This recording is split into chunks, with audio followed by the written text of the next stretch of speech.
begins to fade now, and I feel like I'm losing time, but I don't know how I'm here. The sunlight has turned to gray, and I feel like I'm losing love again. I don't know how I'm here. I could feel your heartbeat. I could feel somewhere you're looking down. I could feel your heartbeat. I could feel somewhere you're looking down. 'Cause it's you I'm loving, and it's you that I wanna breathe. And it's you I'm loving, and it's you that I wanna need.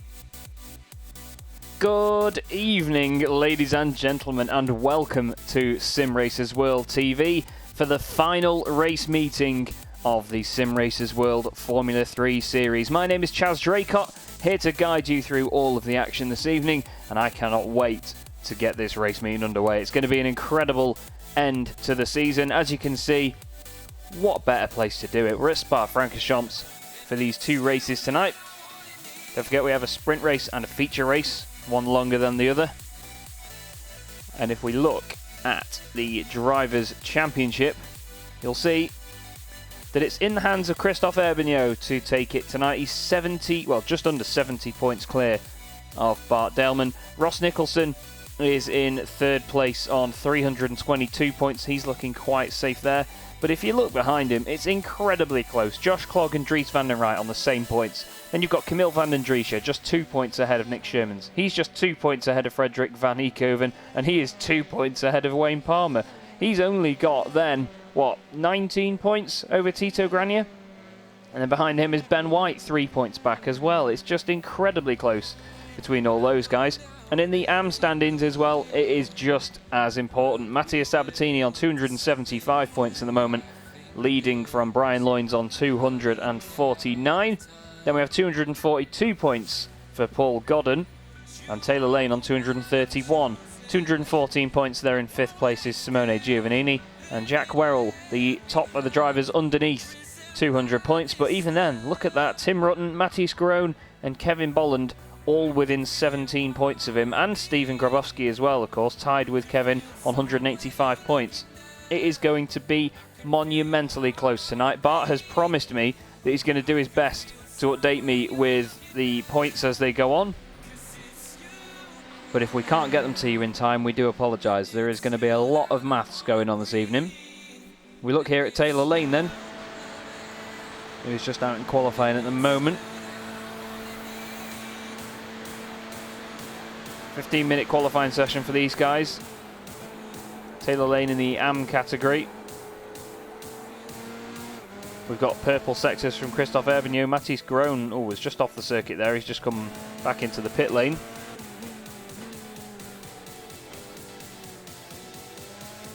Oh, I'm sorry, Ollie. I do apologise, mate. I wasn't told there was a new one. At least I don't think I was.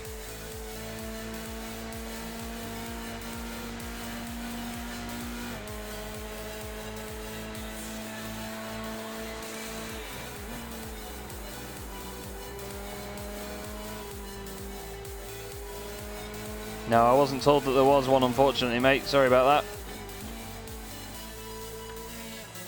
But there is Taylor Lane. Here is the man in question then for SDL Esports by Logitech, Christophe Herbignaud. And with a 15-minute session ahead of them, these guys do not have all of the time in the world to get laps in. Mattia Sabatini goes top with a 2-minute 12.0, 2-minute 11.9 for Van den Driesche, Daleman 2:11.4.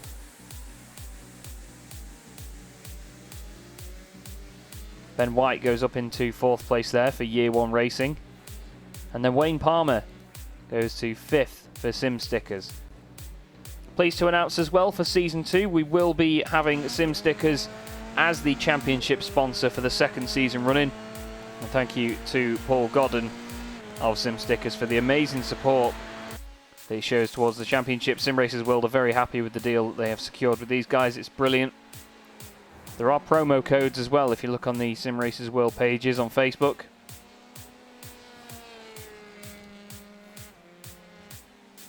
And these guys have been going really well in this championship, to be honest with you. They've had a very impressive run so far. They've been getting constant points here and there, some great finishes. Ross Nicholson, of course, taking his first win in the championship only a couple of meetings ago. And we hope to see more of the same. Here is Ross at the minute. He's not set a time yet. He's just coming down to the second part of the lap as things stand. The pace that these Formula 3 cars can carry around Spa is brilliant. It's such a wide and open circuit when you're in little open wheel cars like this. But it's a long lap as well. I mean, over 2 minutes and 10 seconds around here. So it does take a while in only a 15-minute session. Here is Jack Werrell for Fiercely Forward in the 555 car. Through Lecom. In the beautiful, beautiful Fiercely Forward car. Josh Clogg has gone third in the number 13 machine.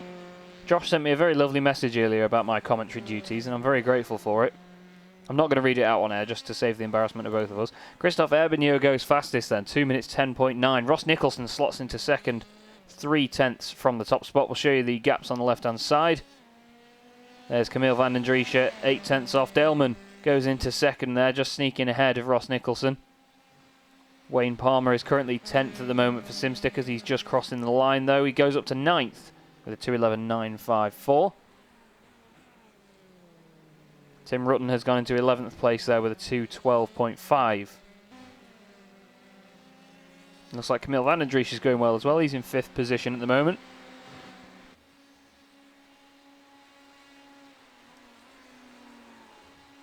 Down the straight. Really doesn't look like they're going fast at all down that straight, does it? But they are absolutely hauling down there. And there is the WRT sports car.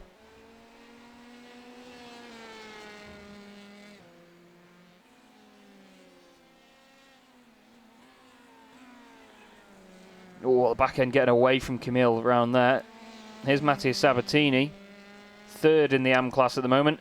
Don't forget, by the way, the stripes on the left-hand side of your screen, you'll now see a little key at the top for you, is what class these drivers are in. Pro is the green stripes, and blue is the AM stripes. Or AM is the blue stripes, I should say. It's just great to watch the change of direction in these cars. You can see a bit of understeer there from Mattia Sabatini. He's going to be pushing this car as hard as he can. He's got to think about the AM title, which he could take here tonight. And it'd be great to see the Pronaro team driver do just that. Matthias Groen puts the time on the board, 2:12.9. He's in 13th position. Tim Rutten's just had a little bit of an off track there. I think he ran a little bit wide through No Name Corner. That's Ben White just in the background there in the number 21 Year 1 racing car. Around Pouhon. Who's coming towards the end of a lap then? Camille van den Driesche is just finishing a lap. Christophe Herbigneau's gone even quicker, a 2:10.6. Ross Nicholson half a second off. Sabatini goes top of the AM class. Van den Driesche up to 4th with a 2:11.5. And there are still quite a good amount of drivers, guys. We've just got 4 people that haven't qualified at the moment. So we've got an 18-car grid. Simone Giovannini is one of them. Lee Woodburn, Dean Timms are not qualifying by the look of it. We're just waiting for Jack Werrell to finish a lap. Wow, the nose did not want to behave on that car there. Hope the stream looks okay, sounds okay. Thank you everyone that's tuned in so far. Great to have you here on Simracersworld TV. Don't forget, this is the final race meeting of the season. Season 2 will start in, I think, 5 or 6 weeks. 5 weeks.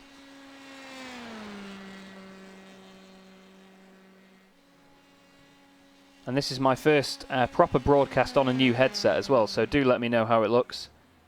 I did do one for the British Boring Car Championship the other day, but that was a little less serious than this one. Jack slightly out of shape there, out of the bus stop, and that's going to harm his run to the line. Don't think we're going to see a time on the board from him. No, it didn't count that one. So here's Paul Godden then in 13th. Coming down towards Pouon.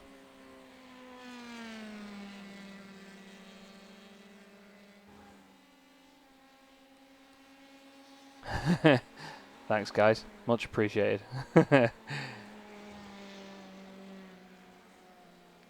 See, you lot don't miss a trick, do you? I've really got to mind my mouth when I'm broadcasting on these things. You lot do not miss a single trick. Oh, Matty's grown. Oh, he's just pulled over at the side of the track after his lap. Lee Woodburn is on track. Just coming down Pouon as well. Here's Dries van den Rijt, who, honestly, I'll admit, I haven't really given him much airtime this season. He's been such a consistent performer that he's just always under the radar. He's really impressive, though. 7th at the moment. Looks like quite a quick run there into the bus stop. He's got that hooked up nicely around there. Uses all of the curb on the right. He's definitely going to go quicker because he straight lines it, knowing that he's going to go faster. It doesn't improve, actually. 2:11.6. His best time was a 2:11.65, so he's only 400ths off. Can Taylor mathematically win? I'm just going to have a look back at the points on this, you know. Let's have a look. Taylor is 44 points off the race win. Off the championship win, sorry.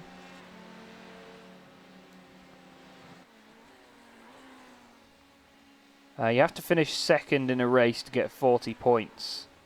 So, barring any sort of bonus points or any penalties, Taylor would have to score obviously 44 points more than his rival then to clear him tonight.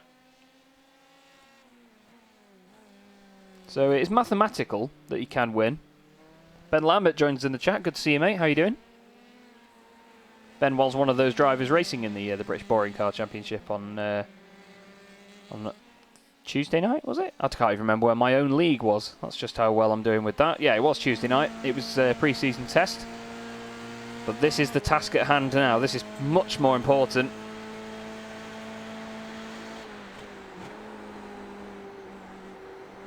Dries van den Rijt flinging this car around. Change of direction is unreal.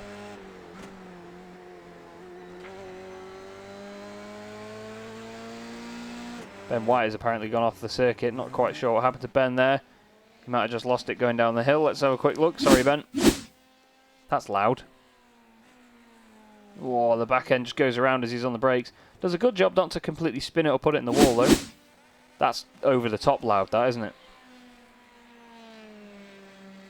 Let's just see if we can turn the volume down on that. I'm sorry, everybody.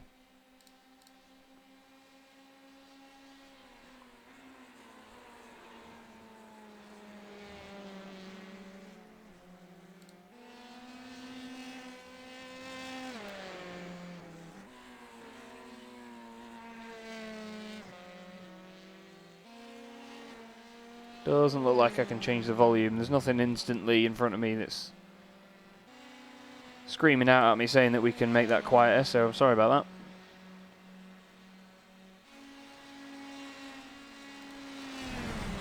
Brian Loynes goes top of the AM class. Now, Brian's been quite impressive in this this series. Oh, wow, okay. I say that. There's the commentator's curse. He reverses the car down the hill.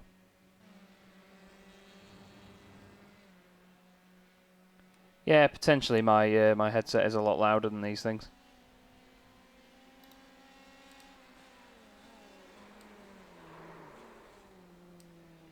But oh well. It is what it is. So Ross Nicholson still second at the moment, half a second off Christophe Herbignaud with just 30 seconds of this to go. Jack Werrell joins us in the chat. Hello, mate. Only 18 drivers. That means you won't finish 20th, Jack. Still, a good-sized grid. Plenty of battles to be had out there. Got a great top 5 at the moment. Then Brian Loynes, top of the AM class behind them. Dries van den Rijt just behind him on the grid at the moment. Simone Giovannini has got a lap in. He's 14th. As the session comes to an end then, who have we got finishing laps? Christophe Herbignaud is going to be the first one to cross the line once the flag drops. And Jack, I'm hoping you'll go fiercely forward. You can send hate mail to my address at... That was a bit of a dad joke, I'm sorry. Oh, Christoph runs a bit wide there. Not sure whether that lap will count. Across the line he goes. No improvement from him. Ross Nicholson is next up. Oh, Camille Vandendriessche just spun it at the end of the lap. Ross Nicholson improves. Oh, it's Paul Godden that's next across the line. Sorry, there he is. Does he improve, go up the order? He does. Jumps up to 10th place. There's Dries Vanden right in the middle of the straight. And here's Bart Daleman out the final corner then for Simracersworld Esports. Third at the moment. Doesn't straight line it, so something tells me he was expecting another lap. He does improve though. 2:10.7. Great lap actually from Bart Daleman. Very close. Very tight grid indeed. Josh Clogg does not improve on his time, unfortunately. A 2:12.0. Ben White is going to be the last car to cross the line once this session finishes, I believe. Oh, no, he's not. He locks up the brakes and it pulls over to the left very quickly there. And that's the end of his lap, for sure. Simone Giovannini is going to be next up. Whether he can improve or not, we will have to see. Just going to wait for this to tick over. Oh, he's a bit wide through Blanchimont. Whether it'll count that or not, we'll have to see. Oh, he's a bit deep into the bus stop and he gives up. Saves the car. Unfortunately, that means the lap will not count. Here's Lee Woodburn in his privateer machine. With the very varied livery on it, with the polka dots. Across the line goes Lee Woodburn, and 16th, a 2:16.001. Puts him 16th on the grid then. And yeah, that sounds really loud to me in there for some reason. It must be the new headset. But yeah, very, very close for everybody there. Very close indeed. It's 1.7 seconds, sorry, 1.98 seconds for the top 15 to Matisse Groen. And then Woodburn, Timms and Werrell just behind that. Woodburn 5.3 seconds off the pace there. I don't think he got much time to put the laps in that time round. The session is just finishing now, so bear with me for a moment. Chris Erbigno joins us in the chat. And Ollie, I can't tell you what headset I've got, unfortunately, mate. It's a trade secret, this one. Because it cost me very, very little. And people still don't believe that it's the standard microphone, headset and so on, without any sort of mixer settings or anything. But I hope it sounds professional anyway. We just wait then for the grid to appear on our screens. The session just has a few minutes or so at the end because it wants to make sure that everyone's finished their laps and completed their times. Oh no, it's not a freebie at all, Ian. I wish it was. But either way, it wouldn't save me a lot of money. Christophe Erbigno takes pole position then from Bart Daleman. Alongside him on row 2 will be Ross Nicholson and Camille Vandendriessche. Josh Clogg and Brian Loynes are on the third row. Brian top of the AM class. Dries Vanden Rijt is 7th with Matthias Sabatini in 8th. Ben White 9th and Paul Godden rounds out your top 10.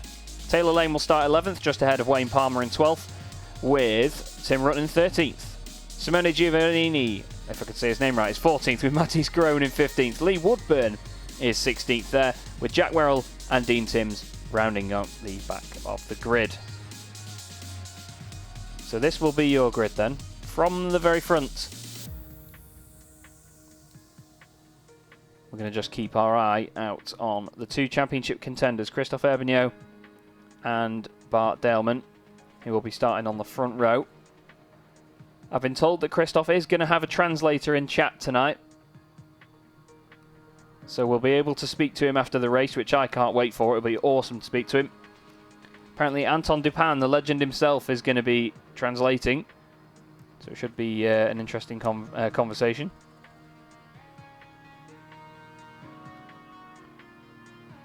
Nicholson 3rd, Vandendriessche 4th. The music will get turned off.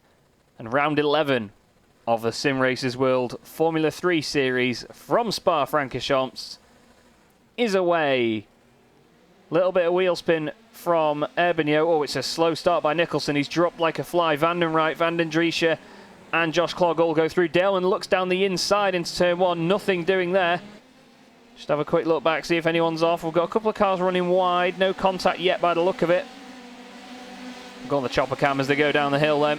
Looking a bit further ahead, Brian Loynes is trying to have a look on Matteo Sabatini, who is taking the lead in the AM class there as they go up through Eau Rouge over Radion. And for the lead, it's Erbigno and Daleman side by side. Behind them is Josh Clogg attacking Camille van den Driesche. Ross Nicholson in the slipstream as well. Look at them, 2 by 2 all the way down the field. Daleman on the outside. Tries to go later on the brakes, doesn't work. Josh Clogg doesn't make it work on van den Driesche, although he's still got the overlap. Nicholson's waiting for it behind him. As we look from Matteo Sabatini, then Brian Loynes is still slotted in there as well. Tim Rutten's gained 3 places so far. Jack Werrell has gained 4. He's had an awesome start at the beginning of this race. Nicholson and Clogg still side by side. Looks like Nicholson's got it done as they go down towards No Name Corner. A couple of cars running wide on the exit, lighting the timing screen up red on the left-hand side. But a nice clean start by everybody at the moment. Very, very impressed with that. Here's Simone Giovannini down the inside of Wayne Palmer. Nearly making contact. There is contact. They're both around. iRacing's Particles doing its thing and looking pretty. I think it was just Giovannini running slightly wide there that caused the contact, I'm afraid, and Wayne is around. Van den Driesche up to 3rd place here, having a great start to the race. And Ben White has got Taylor Lane behind him. Jack Werrell is now up 5 positions after the demise of Giovannini and Palmer. Dean Timms is apparently out of the race. Not quite sure what happened. Apparently Jack Werrell crashed right at the start. Did he jump the start maybe? Have to have a look. Our system does tell us that someone's crashed when they pretty much stop. When they go under a certain speed. Yeah, that would have caused it then. We'll go back live. Erbigno, fastest lap of the race, leading the way, but Bart Daleman, he is not going to let him get away. There is the gap on the right-hand side of your screen. Oh, Tim Rutten's had an issue, by the way. Oh, he's just locked it up on the brakes. He's hit the curb and then the car spins. Oh, Jack. Wow, Jack jumps over the curb there just to avoid him. Tim reverses the car. And if we go back live, Nicholson and van den Driesche side by side. Van den Driesche losing out, then Nicholson goes up a place. Ben White and Taylor Lane have also swapped positions. Taylor the beneficiary there. He's now 3rd in class, chasing down Brian Loynes and Matteo Sabatini. Jack Werrell has gained his 6th position of the race after the drop-off of Tim Rutten. But Daleman has taken the lead now from Camille van den Driesche. Not Camille van den Driesche, sorry. Christophe Erbigno. They've both got long names, leave me alone. But that could be very important for the championship if anything happens to Erbigno. He's obviously got quite a big lead. Whether Bart can overcome that or not is up to him, but it's car 2 against car 3. Both in very pretty, bold liveries. Behind them, these 3 guys are all where they started. We've got Ross Nicholson 3rd, Van den Driesche 4th, and Josh Clogg in 5th. Van den Wright goes very wide there in the Data Wire racing car. Just behind him, Matteo Sabatini, leading the AM class, has got Brian Loynes and Taylor Lane behind him. Look at Brian getting the slipstream now. He's going to try and go through into Blanchimont. He does the sensible thing though and backs out of it. You've got to have a bit of a screw loose if you're going to try and get through around there here. And Bart Daleman has lost out to Erbigno, so Erbigno must have a screw loose if he's made the move around there. But we know just how confident Christophe is. He was the lap record holder at Zandvoort where we were last week, and he made mincemeat of the competition, to say it lightly.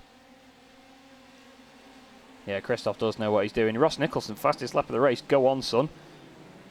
Josh Clogg has got Van den Driesche all over the back of him, but it's interesting now to think Ross Nicholson close up on these pair.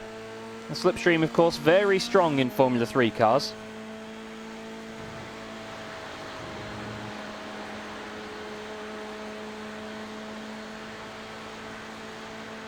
And Bart is going to make the move. There is Erbigno's car on the other side of the circuit. In the background as well, you can see Clogg and Van den Driesche side by side with Van den Wright in there. Wow, Daleman moves over slightly, scares the life out of Erbigno. And this is Loynes going to the lead of the AM class. Taylor Lane in there as well, trying to get involved. Oh, Jack Werrell's had an issue and dropped down. Oh, he's locked up the brakes into the chicane and done the same thing Tim Rutten did before. Lights it up though. Spins it back round again. And gets going, but Bart Daleman still in the lead of the race. Apologies for the drop in the stream quality for a second there. That'd be my internet.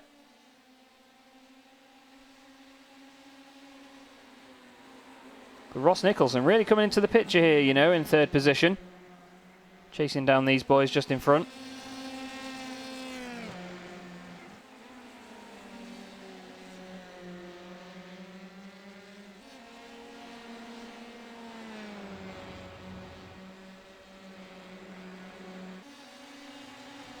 Down towards Blanchimont once again.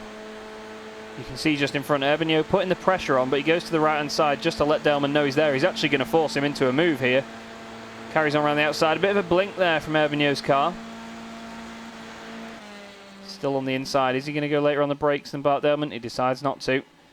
The thing is, the more these guys fight, the more that Nicholson is going to close, and we're going to have a great scrap for the lead. Sabatini and Loynes have changed places again. Loynes loses out. Oh, he lights up the rears and spins it. Brian Loynes, I don't know where he's trying to go there. He's really not done himself any favours with that.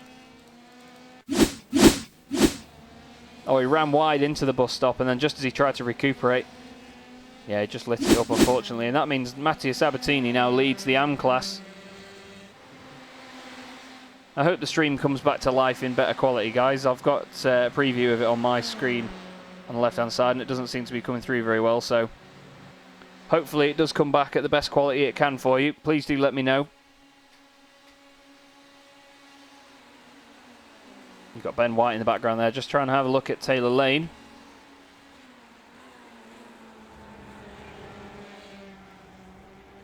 Into Laycom, nothing happening there. Camille Vandendriesche is very close with Josh Clogg and Dries Vandenright. Dries down the inside, bit late on the brakes though, Sunshine. Josh nearly sneaked through there. He was thinking, well, freebie? We all love a freebie in sim racing.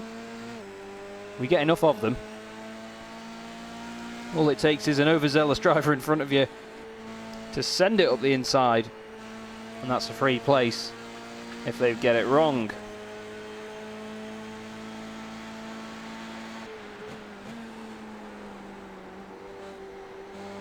Josh Clogg keeping it nice and smooth at the moment. Despite the fact that these cars are so fast, because the sort of, not lack of power, but, you know, they've not really got a massive amount of punch to really throw them at a corner too hard, so you really have to try and keep your momentum up in these things. Tim Rutten's at a moment. Oh, and there's an issue for Lee Woodburn as well. Lee Woodburn and Tim Rutten maybe come together here. Let's have a look. Oh, Lee out of shape out of the corner. Oh, and Tim.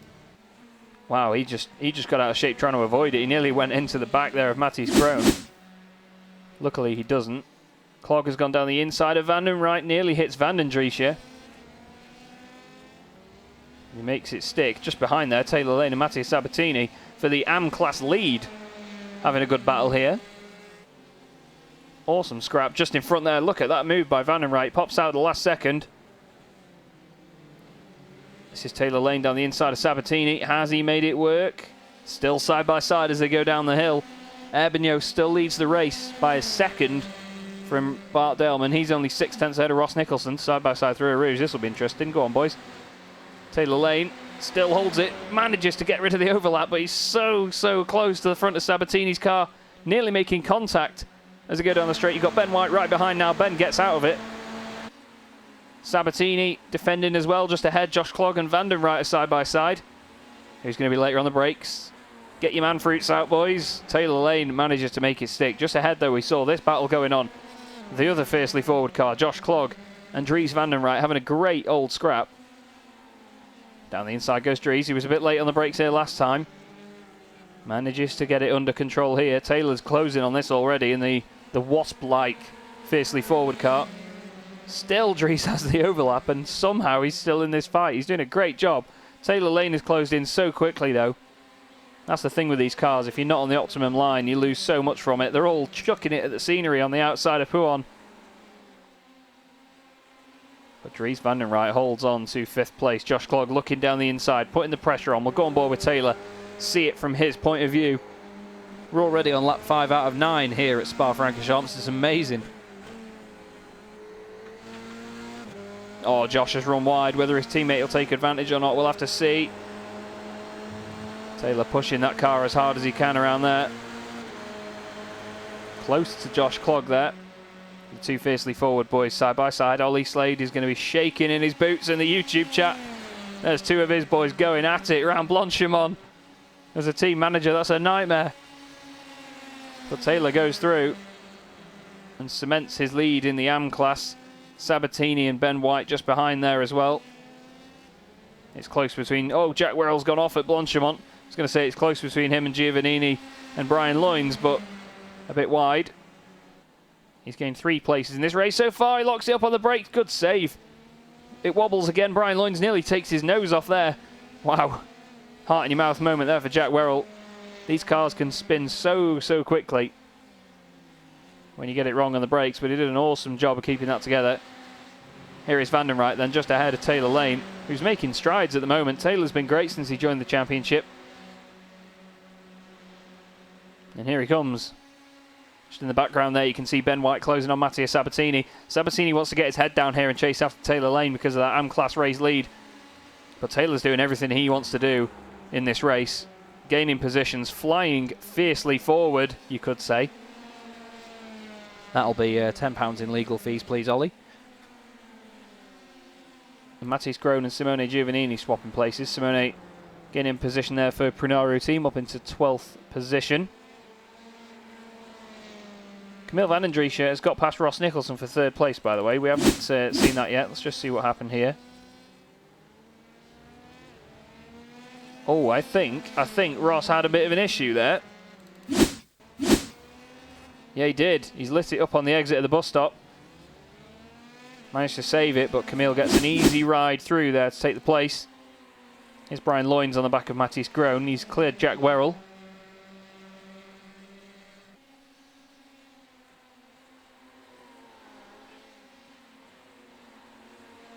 Trying to put the pressure on and recover now is Brian. A bit further up the order though. Here's Taylor Lane then. He's got past Dries van den Rijt. Again, another move we haven't seen, but we'll keep an eye on Van den Rijt and Josh Clogg. Ben White and Mattia Sabatini actually side by side, so we'll scrap that. Through Blanchimont. Wow, that was close to wheel banging. Ben White keeps his foot in it though. Commitment. Down the inside, Ben. Clears it, lovely. Beautifully done. Taylor Lane still in front of Dries, who's now got Josh Clogg all over him. They go down the straight to La Source once again.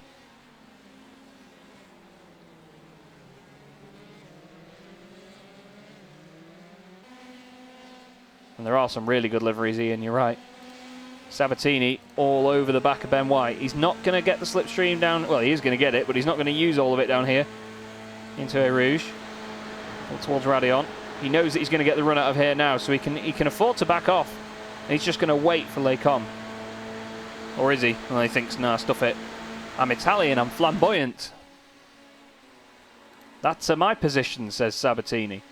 Down the inside goes Taylor Lane on Dries van den Rijt. Nearly contact, so close, boys. Oh my goodness me. I'm glad we get 5 weeks off from these lads, because honestly, I nearly have a hernia every broadcast. Taylor in front. Dries shows his nose, though, you know. He's getting cheeky. Brian Loynes and Giovannini. Oh, well, that was a Schumacher on a hill, that, wasn't it? That was, if that wasn't Schumacher on hill, then honestly, I don't know what is. We all know the one. We've got a fantastic scrap in the middle, though. Don't forget, Christophe Herbigno leading this race now by 2.8 seconds. And I believe with this, he is going to wrap up the championship. Bart Delman still in 2nd place, pushing really hard. Camille van den Driesche in 3rd position with Ross Nicholson just behind. And Taylor Lane now leads the AM class. 5th overall in the race, 6 places gained. Biggest mover in the field so far.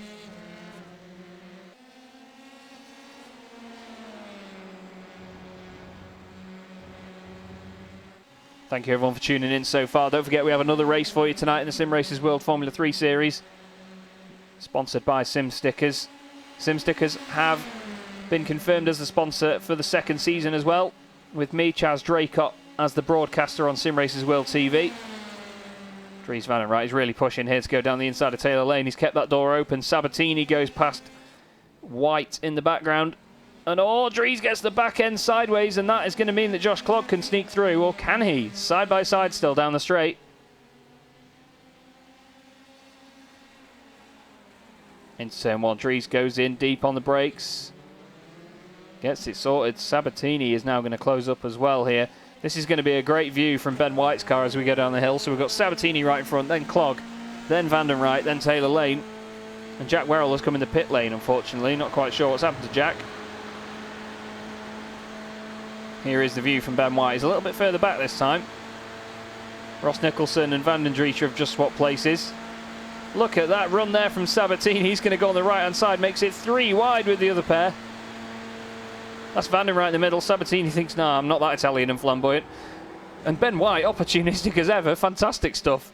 Round the outside into Lecombe. Doesn't quite make it work through the left-hander. Runs wide. Oh, a little bit of contact, I think, there. He's lucky to get away with that. As I said, though, further up, Ross Nicholson has got past Camille Van den Drijt.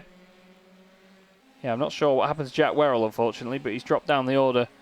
And he's taken a stop in the pits to sort that out. Herbigno has a 3-second lead in this race at the moment. This fight just ahead of these boys still going on. Sorry, just behind these boys. Get your order right, Chaz.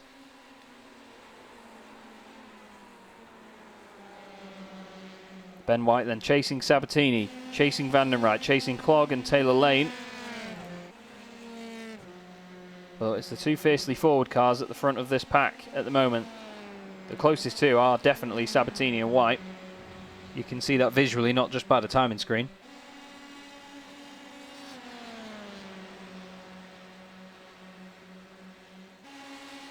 It's going to be one more lap for your race and championship leader, Christophe Herbigno. It's been an amazing season for him so far. We've got another round of it yet, so it's not all over. But he's doing an untouchable job. Bart Daleman doing a great job of chasing him down. And then we've got Ross Nicholson and Camille Van den Drijt fighting for third and fourth. And then it's these boys. Taylor Lane and Josh Clogg for fiercely forward. Dries Van den Rijt just behind them. And it's Sabatini, White, and Paul Godden's actually jumped in on this as well. He's made this a 6-car battle rather than just a 5-car battle. Not that 5 cars wasn't enough. And we need to have a look at this, because there's Camille Van den Drijt breezing past Ross Nicholson down the straight. Down the beautiful Kemmel straight that we all know and love. Oh, he's coming over a little bit, is Ross. He's saying, this is my position. You are not having it. Tries to brake later, and Camille Van den Drijt committed as ever into Lecombe. We have had an absolute corker, haven't we? Yeah, Davey Whitterbull says it right. Best race of the season, I believe. Some fantastic fights. And it's all been very, very clean so far. I'm going to say that. Just you wait. Here it is behind Josh Clogg. Dries Van den Rijt just behind him. Oh, Simone Giovannini and Brian Loynes have changed over. Brian's so committed into Lecombe. Oh, Giovannini's dropped it. Giovannini spins the car, trying to stick with him, unfortunately. He's going to lose the place to Lee Woodburn as well. But here is your race leader, Christophe Herbigno. Pretty untouchable as things stand, with only a few corners to go.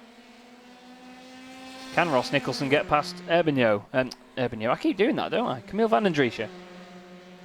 Can he get that position back? We'll see, I suppose. Not got long to do it. But it's going to be a few more corners for Christophe Herbigno. And this is going to all but wrap up the title, to be honest with you. It's been an insane season from him. And the Belgian comes through the bus stop once more. Clap emojis in chat, as is the tradition. Christophe Herbigno wins round 11 of the championship and seals the title in the Simracersworld Formula 3 Series. Amazing performance by the Belgian. And he deserves a big pat on the back for that. Ross Nicholson just beats Camille Van den Drijt to the line. Wow, very well done by Ross Nicholson. Somehow he did that.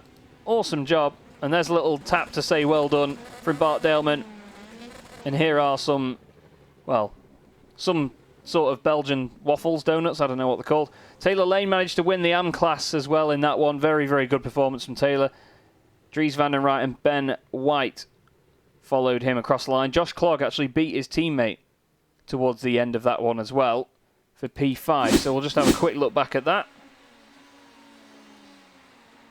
It was down the straight, and then he did it again just at the end of the race. So it didn't pick it up, actually, when he did it the second time, unfortunately.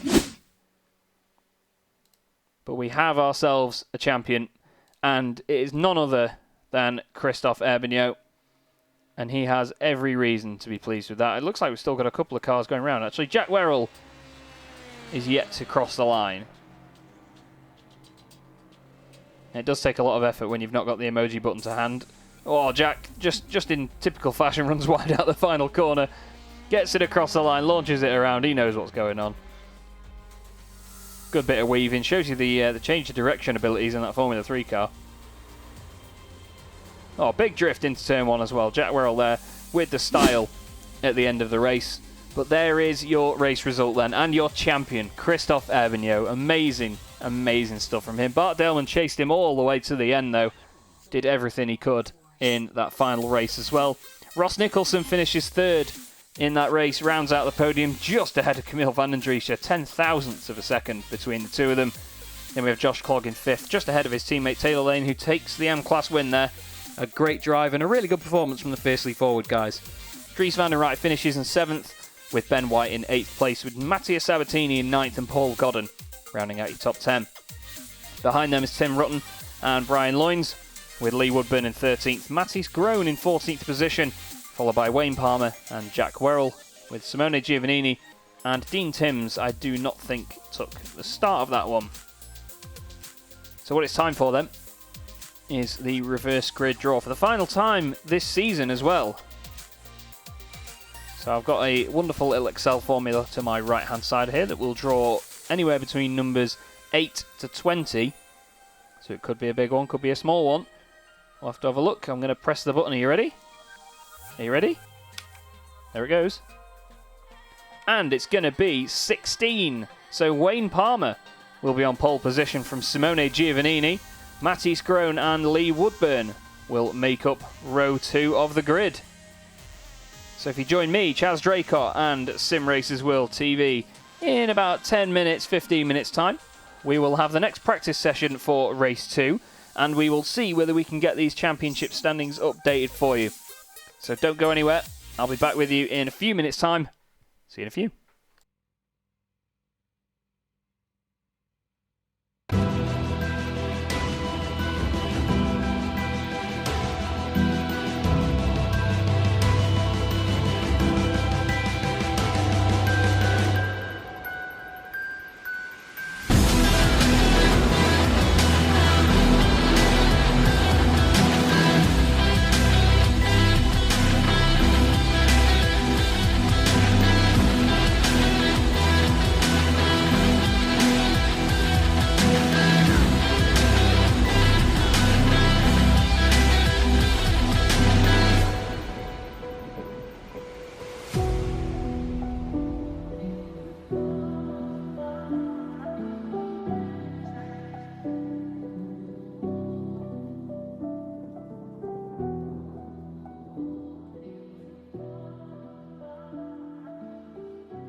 Eyes glow like two fires, movement so graceful. Wildcat in the jungle with dangerous claws.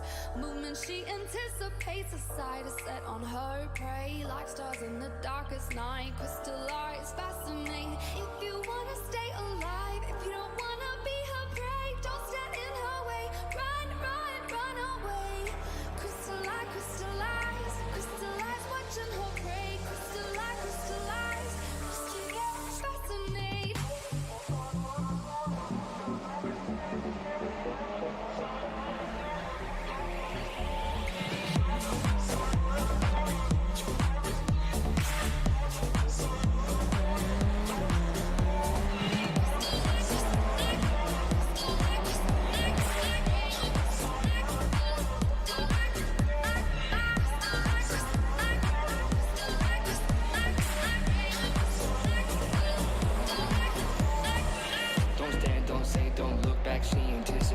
No chance if you become prey. Two stars on the darkest night, her crystallized fascinate. Her movements, she feels your heartbeat and animal fear. Yes, I'm real, just be feet out of here. If you wanna stay alive, if you don't wanna be her prey, don't stand in her way.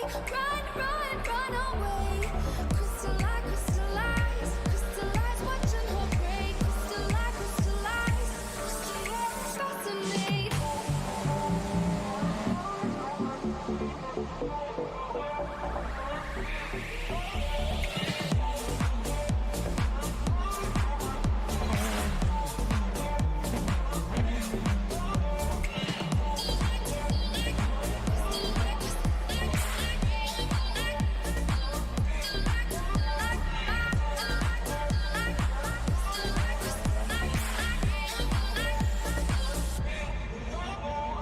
If you wanna stay alive, if you don't wanna be her prey, don't stand in her way. Run, run, run away. Crystallize, crystallize, crystallize, watching her prey. Crystallize, crystallize, crystallize, fascinate.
glow like two fires, movement so graceful.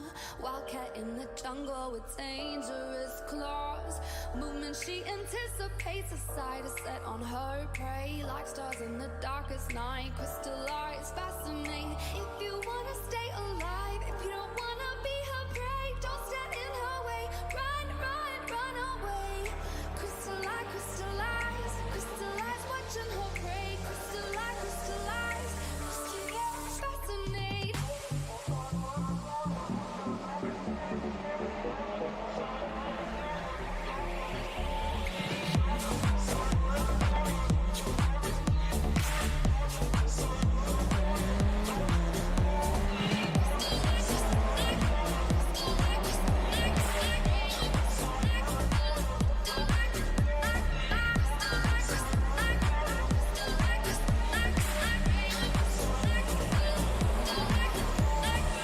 Don't stand, don't say, don't look back, she anticipates. No chance if you become prey. Two stars in the darkest night, her crystallized fascinate.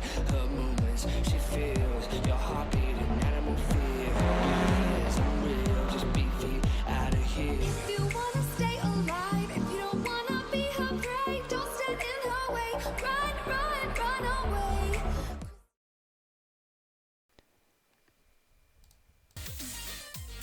Welcome back, guys. Welcome back to Simracersworld TV and Spa Francorchamps for the Sim Stickers Simracersworld Formula 3 Series.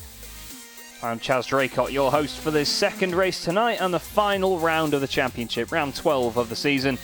It's been an incredible championship so far. And, well, one more round to go.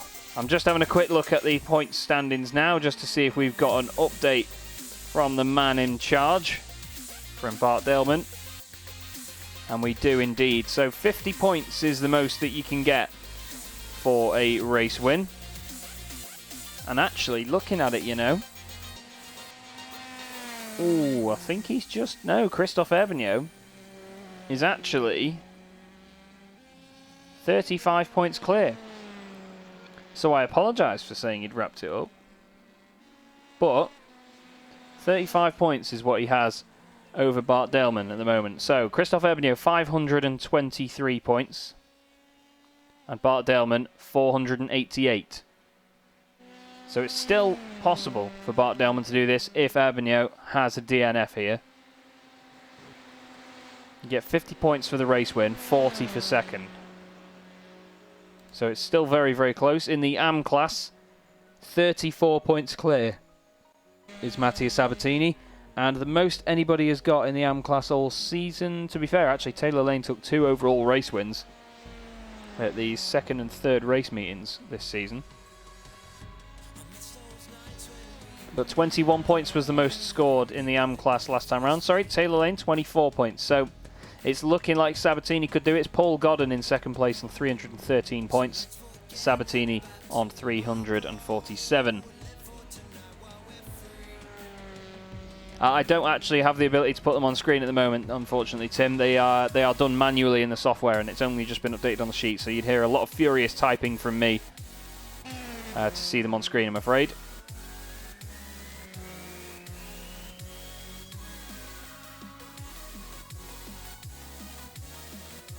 But here we go then. It's bound to be an exciting round to finish up the championship, I'm sure. With some good music to go with it as well. So Wayne Palmer had a bit of bad luck in that last one. Hoping that that changes for him this time round.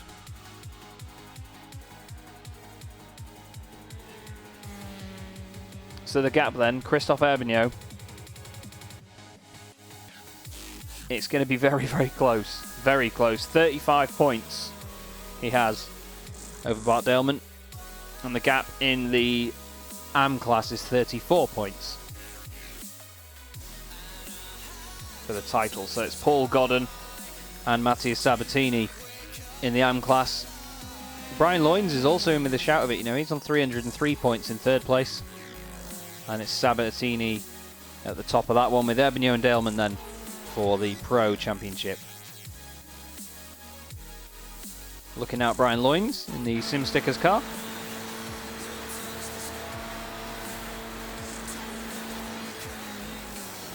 Ah, yes, it's a longer race. Race 2, so you can get 75 points for a win as Brian Loynes goes and makes himself very acquainted with the barrier.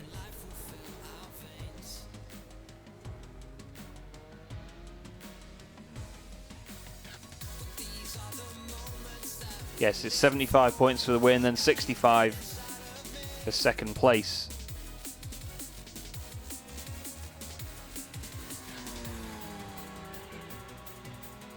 It's going to be very interesting though, just to see how it shapes up. 16 car reverse grid. So whether Avenio can do it, we will have to see. Camille van den Driesche is second in the warm-up session at the moment. And I tell you what, we'll go on board for a lap with Camille van den Driesche for you guys to have a look.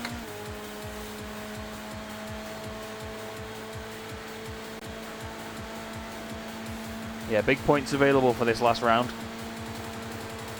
So it really opens it up to everyone.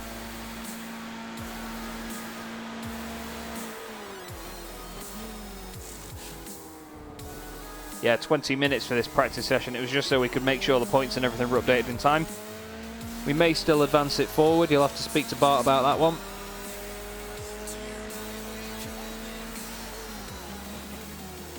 We'll try and get the points updated for you as well after the race, just in case we need to. Oh, Camille. Keep it out of the wall. There you go. Just in case we do need to update anything or do any maths after the race, if the outcome isn't made apparent to us. This is the man with it all to do then. He's just got to hold on to it as Christophe Herbigno.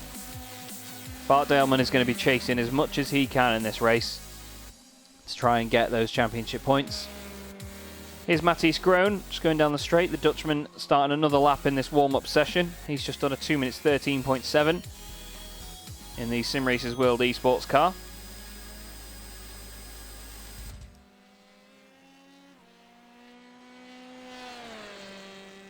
Somebody told me last week or a few weeks ago that you can hear all of my mouse clicks in these broadcasts, which I do apologise for.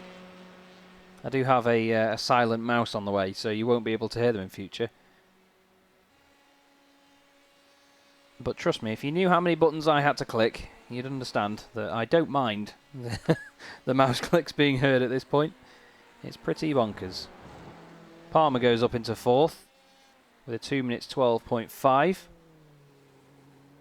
Van den Driesche on a 2:11.6 ahead of him, so he's 9 tenths off the guy in front. We'll put the gaps up on the left-hand side for you just so you can see that. Fastest AM at the moment is Paul Godden. Only a couple of guys have done laps so far, though. You know, some of these guys are just getting out there to get familiarised with the circuit in the conditions for this second race. They do change per race, so you have to just go out there, see how the car's behaving, and they'll be carrying a bit more fuel in this second race as well. With it being longer, they want to make sure they get to the end.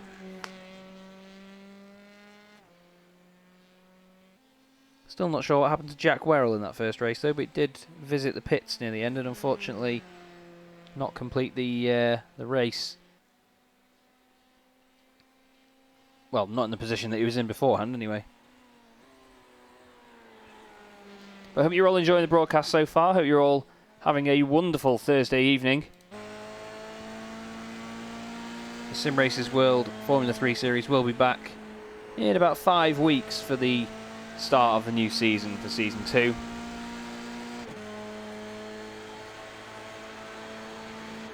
And we do of course have sim stickers on for the second season, as we've said. And me, Chaz Draycott, on the cameras and on the comms for the second season running. Very, very happy to be working for Simracersworld TV and everyone involved. It's always good fun. And we hope that we bring you some ruddy good broadcasting. Even if my English at times does tend to drop in quality. This is Wayne Palmer, identified by the very bright green wheels on his machine, as Nicholson goes fastest with a 2:11.380, 1,000th of a second faster than Christophe Herbigno. But at the end of the day, it's still quicker. It may only be 1,000th of a second, but I'm sure he will take that. SimPower TV giving us the wave. Hello. Hello there.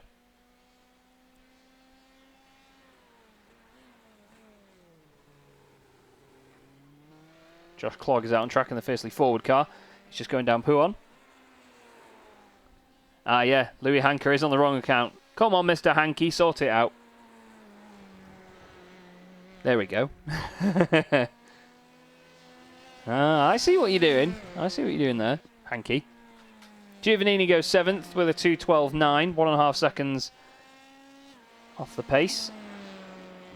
This is Josh Clogg on track now, who gave me a very, very lovely message earlier today, I won't lie. I was taken back by it, to be honest. Just complimenting the broadcasting and the commentary. I'd read it out on air, but that car would turn red. Well, never mind, it's disappeared. It's gone into stealth mode. So for the second race tonight, then, here is your grid. With music. Jack Werrell will start on pole position, apparently, ahead of Wayne Palmer and Matthias Groen with Lee Woodburn and Brian Loynes. Tim Rutten is going to be 6th with Paul Godden and Matthias Sabatini on row 4. Ben White and Dries van den Rijt make up row 5. Then we've got Taylor Lane and Josh Clogg in 11th and 12th place. Behind them is Camille van den Driesche, Ross Nicholson, Bart Daleman, Christophe Herbignoux and Simone Giovannini. And we've got a bit of an issue with the overlay on the left-hand side, so bear with me 1 second. There you go. Nothing like technical difficulties in the last round. It wouldn't be a broadcast with Chaz without them, would it? Anyway, the 12th and final round of the SimStickers Sim Racers World Formula 3 Series is away. It's a very tame start from Jack Werrell at the front. Wayne Palmer gets a good run. Not too much position changing in the midfield. Oh, wow, Dries van den Rijt's gone flying off the circuit. What on earth happened there, Sunshine? Just dived over to the left. I'm not sure whether he received any contact or anything. You can see Herbignoux just at the top of his shot there. Trying to keep it clean at the moment, boys. Just in front, they're too wide here going into Eau Rouge. They sort themselves out. Ben White is all over the back of Paul Godden. Oh, there's a car around. Oh, it's Bart Daleman. No, Bart. That's going to surely be his championship in tatters. Whether he got help, I don't know. Look at that in the middle there. Wow. This is the battle for the lead. Jack Werrell scares the life out of Wayne Palmer. Chucks him off the circuit without contact. But I'm sure if he was in VR and he looked to the right, then he would have probably thrown his VR headset off. Oh, Taylor Lane very close to the front of Ben White's car there. Herbignoux in the background has had a bit of a slowdown there, I think. He's dropped down a little bit. He's now into 15th place. Bart Daleman still trying to make his way through. Ross Nicholson there side by side with Ben White. Matthias Groen is on the left-hand side, now cuts across to the right. That's Taylor Lane. Lee Woodburn there, Ben White. Oh, wow, what happened there? What happened to Ross's car then? It just suddenly, something broke very suddenly on that car. Oh, he just got a tap. It's just the delay. I didn't think they'd made contact for a second there, and then suddenly it just pinged off. Let's have a look at what happened to Bart Daleman. Oh, wow. Bart Daleman really had an issue there. It was done on his own. He had a bit of damage to the... Oh, I think something's broken on the right rear. There was already damage. How he didn't hit a wall, I do not know. Maybe it was something to do with Dries van den Rijt. Oh, Dries just slammed on the brakes to avoid everyone in front of him and put it in the wall. It's a real shame for his final race to end that way. Jack Werrell leads the race, though. Wayne Palmer, 2nd. Brian Loynes, 3rd there in the SimStickers car. Tim Rutten is 4th. Right behind him is Paul Godden, who is obviously in the fight for the AM Championship. Oh, Camille van den Driesche. Christophe Herbignoux around. What has happened with Christophe Herbignoux? And he's going to come in the pits. Is he? No, is he going to turn it around? He is going to come in the pits. And so is Bart Daleman. This is unbelievable. The two championship leaders... Oh, Ross Nicholson's got damage, obviously, from that incident earlier. What happened with Josh Clogg, then? Oh, there's a bit of a check-up, and then... Oh, Josh goes straight on, clips Herbignoux. Now, whether that wheel is broken or not, you'll see it ping back on there. Sometimes that does happen in these cars. iRacing does sort of catch up. And they're all in their cars there. That's Herbignoux and Daleman. They're both still in their cars. The championship fight is going to go down to the wire, it seems. 14 laps here, and neither of them have made 2 so far. Jack Werrell leading, defending aggressively from Wayne Palmer. Not only is he leading the AM class here, he is leading the race overall. Wayne is really putting the pressure on, though, and his teammate Brian Loynes just behind wants to get in on this too. There's Tim Rutten, just behind him is Paul Godden. Christoph Ebony and Bart Delman come out of the pits together as well. This is literally the championship gap right now, and it is going on in the pit lane. It's amazing. All Christoph has to do is just finish near him. That's all he has to do. There's big points on offer, so we'll see what his pace is like when he comes back out. Here's Mattia Scrone with Mattia Sabatini and Ben White behind him. Mattia leading the AM class from Paul Godden. He's only 3 places behind at the moment. So Mattia's probably in a safe position. Well, he's even in an even safer position now. He chucks it down the inside. And through, and their lead has changed. Wayne Palmer takes the lead of the race then as they go through into Blanchimont. Jack Werrell just can't hold him off for long.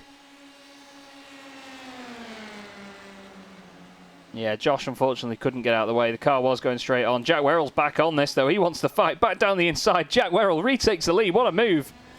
Brian Loynes wants in on this still, but he cannot get in there with Wayne Palmer, who is in the pro class, obviously trying to chuck the car further forward. Up the order, Taylor Lane does the fastest lap of the race there in 5th. He has Paul Godden right behind, who then has this championship rival, Mattia Sabatini, just behind him. Giovannini down the inside of Woodburn into La Source. Oh no! No. Simone Giovannini is off. That very suddenly all changed, didn't it? Oh, he just goes out wide, and it's like he thought Woodburn wasn't there then. Very strange. Here's your championship battle then. They're in their own little race at the back of the pack. Erbigno 13th, Delman 14th. It's close between Taylor Lane and Paul Godden. Taylor's late on the brakes. He's gone in deep there. Paul's surely going to have a good run out of Les Comps. Not quite. He's not quite got the pace on Taylor that he would have wanted. These are both in the AM class. Werrell still leads the race.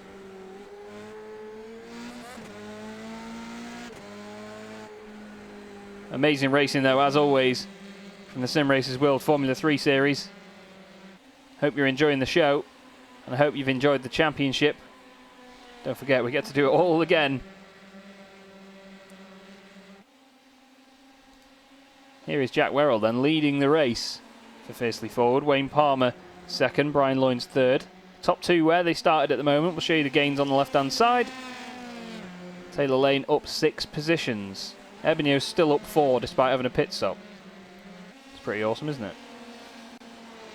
I really hope Daleman can put the fight to him, but look at this for the fight. Here's Wayne Palmer then going for the race lead on Jack Werrell. Jack and I have been flying fighter planes all week on Digital Combat Simulator, but now he's in a very different kettle of fish in the Formula 3 car. Onto the brakes. Jack goes in way later on the brakes. He's going to lock it up and it's going to go straight on. Manages to avoid the wall, but that's going to be the mother of all slowdowns for Jack Werrell. He still manages to hold on to the lead of the race, though.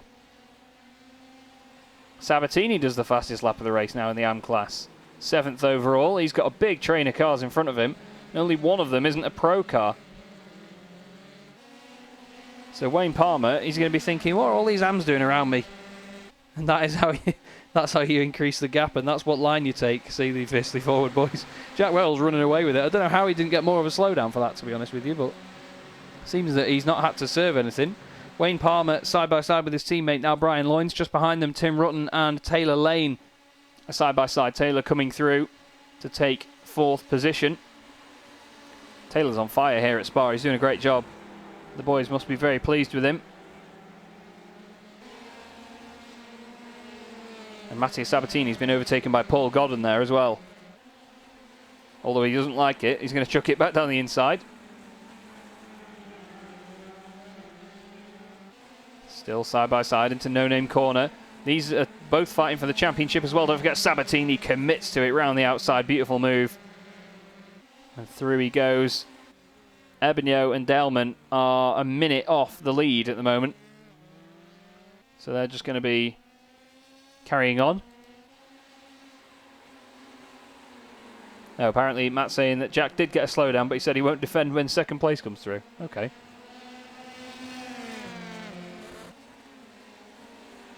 Well, it's Brian Loynes now in the AM class rather than Wayne Palmer in the pro category.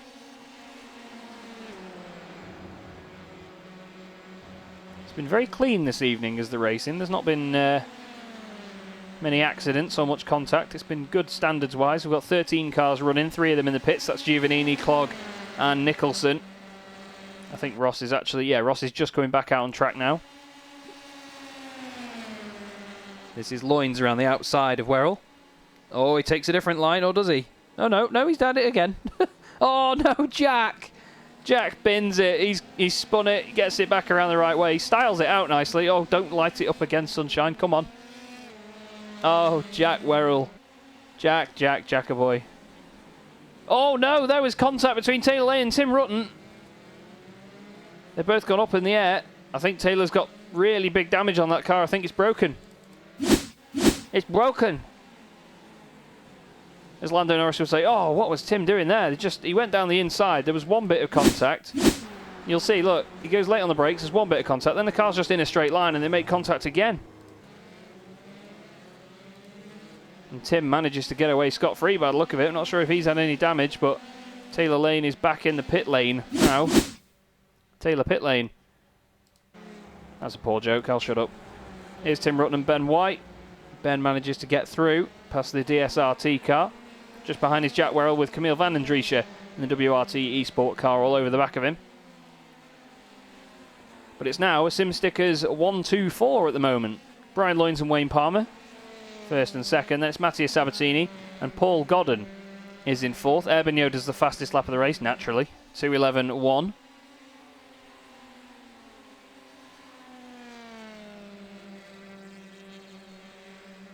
And that is terrible, Louis. Terrible. I'm not going to read that comment out. So anyone that's watching this stream afterwards that doesn't get the comments, you're lucky. You're lucky. But this is van den Driesche behind Jack Werrell, who is in 7th position. Oh, and he's about 7 feet off the circuit. Brian Loynes goes to the front.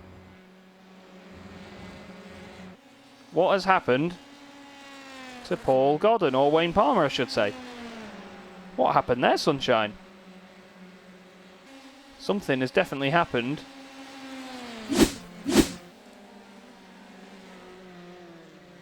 Oh, Wayne Palmer just made a little bit of a mistake there, a little slide.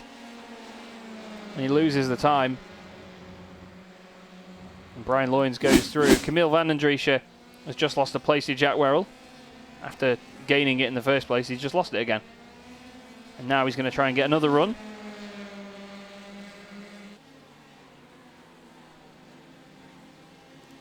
Still side by side until the source. Van den Driesche late on the brakes, takes the wide line, tries to keep the speed up, but Werrell dives across in front and says, no, not on my life.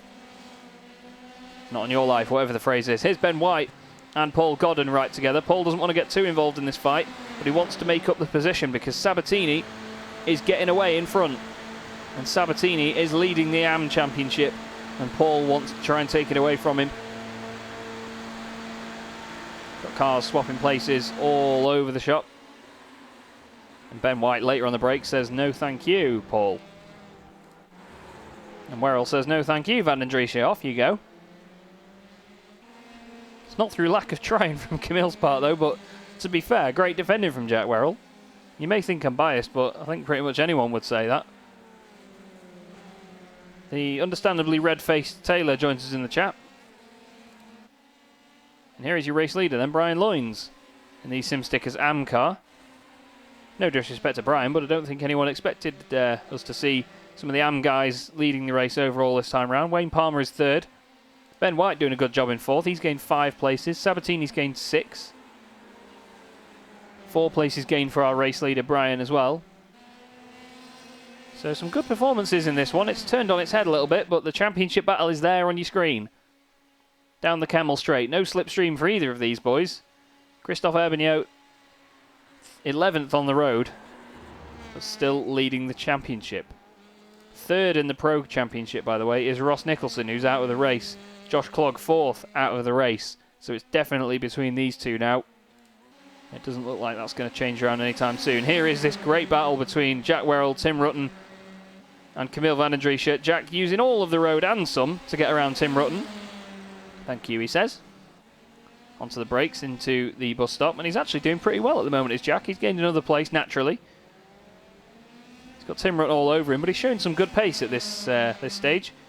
Here's Ben White and Paul Godden side by side into La Source. Nothing happening there for those two. And here's Tim Rutten and Jack Werrell. Tim tries to get a bit of a cutback. Oh, a bit of a slide there. Not sure whether he's going to get the run. He's going to have plenty of slipstream.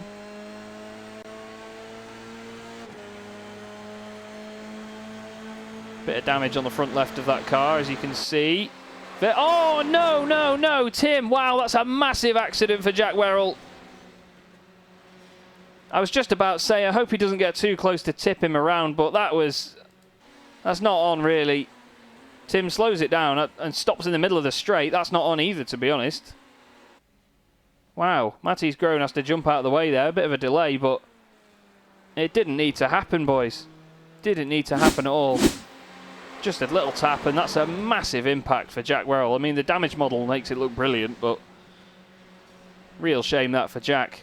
Thankfully, this is just sim racing, and he's all right, but wow. What a horrible accident. Tim Rutten has taken himself out of the race, I believe, and understandably so.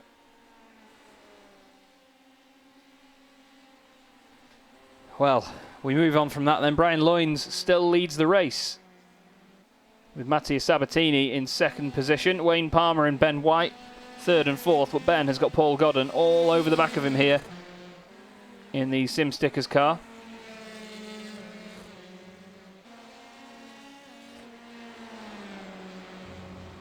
There go my thumbs, says Jack.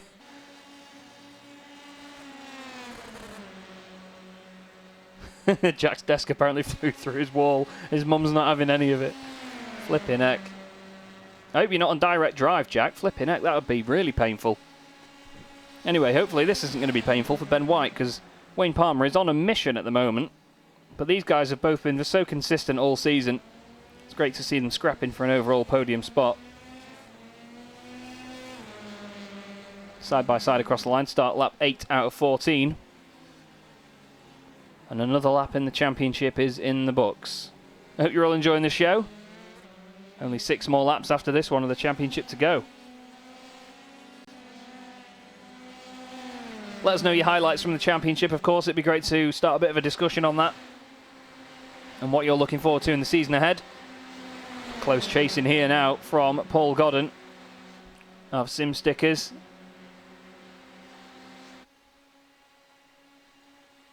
Paul opens the door on the right hand side. Ben's not having any of it. He comes over gradually though. It's not too aggressive in terms of the defending, so it's nice and fair, I'd say. Paul's going to try and get a better run though out of Lecombe. Vincent Charcenet is loving shouting Frenchman. Van den Driesche 6th at the moment. Oh, Lee Woodburn's just had a bit of a moment and come back on. Let's have a little ganders. Into Lecombe. Oh, it's gone around. Wow, that's actually gone really well, to be fair, for Lee there. It didn't go in the wall. It didn't rotate completely. It's a decent save. I'll give him that. Back to this battle, though, for 4th place.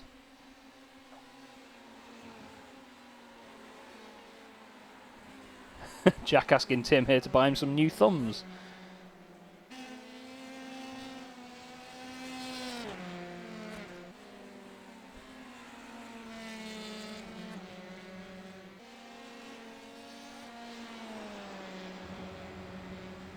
Some great performance from these cars. I'm just seeing how well planted they are around all these corners. I love it. It's great to see. You love to see it, everyone, don't you? So, Nicholson is still out on track. He's just gained a place as he unlaps himself from Taylor Lane. This means now Christophe Herbignot and Bart Dalman have made it into the top 10. Apparently Lee Woodburn's had another issue here. Oh, into the right-hander. Over-rotates on the brakes. Gets it going again. Puts his foot down and away he goes.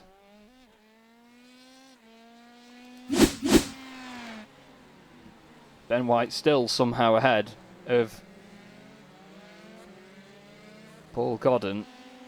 He's just holding on though, isn't he? He's only just holding on.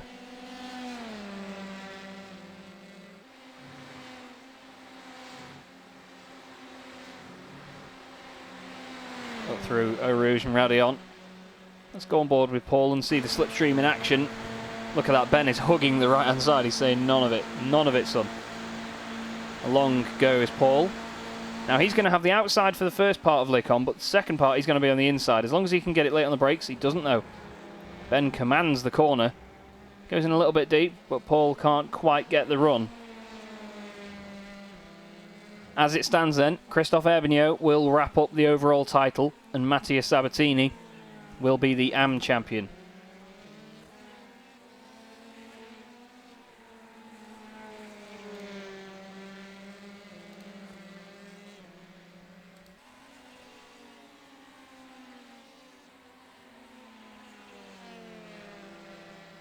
Around Pouon he goes.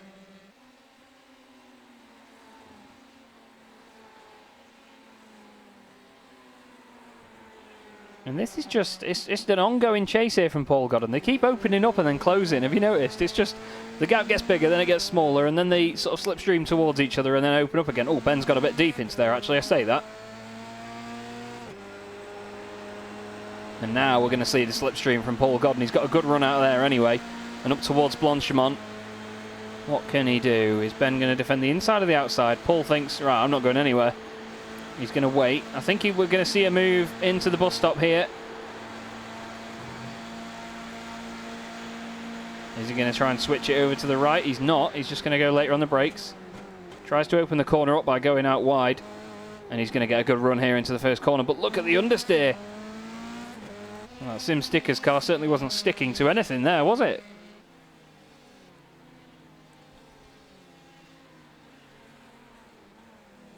Still, the battle goes on then, 5th and 4th. Camille Vandendriessche is closing in on these boys as well. And they're now actually side by side down the hill. Go once again on board with Paul Godden.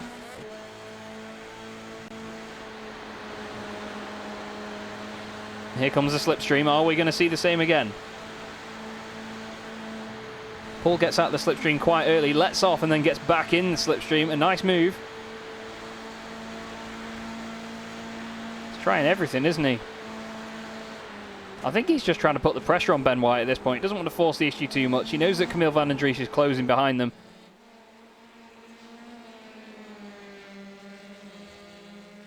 Yeah, and to be fair, Tim has apologised for the move with Jack and said that he did retire from the race because of that. So, yeah, as Matt says, a lot of respect for coming out with an apology. It does go a long way in sim racing. Some people do get involved in incidents and then not even come and say a word, so it's nice to see that, Tim. Fair enough.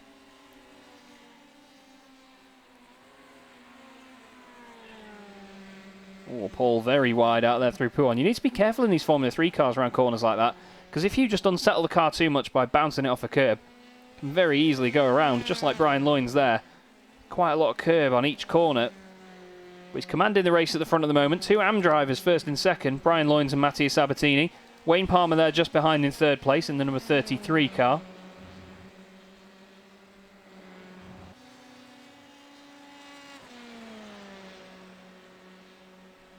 And apparently, my brother thinks that Tim gave Jack a tyre wall for his birthday, as it was his birthday the other day.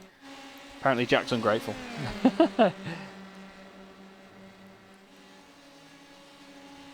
Into the final corner then, Camille Vandendriessche is thinking, right, Paul, I'm going to go and have a go at this Ben White fella. You've not managed to do it yet. Here we go, watch this. So Camille goes through into 5th place, nice move. Oh, Paul lights up the rears a little bit on the exit. Doesn't quite make it. Matthias Groen is a bit under the radar at the moment in 7th. He's got 14 seconds to the guys ahead, so he's having a bit of a lonely race at the moment, but still good championship points. Lee Woodburn is in 8th position, even after his little off earlier. And Victor is saying Camille is in hunt mode, and he certainly is. Oh no, Lee Woodburn's in light up the rears and do a donut mode. Oh, he's had a bit of a nightmare there. Oh, and he's actually just gone back to the pits. Apparently he's given up.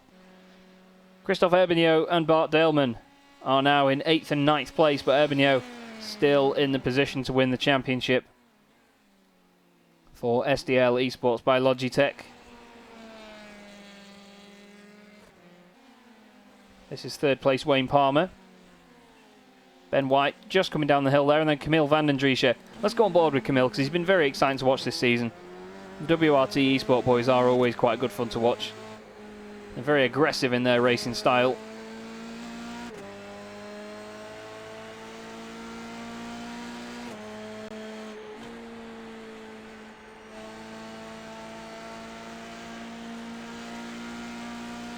Look at it around Pouon. Look how planted it is. It's just brilliant.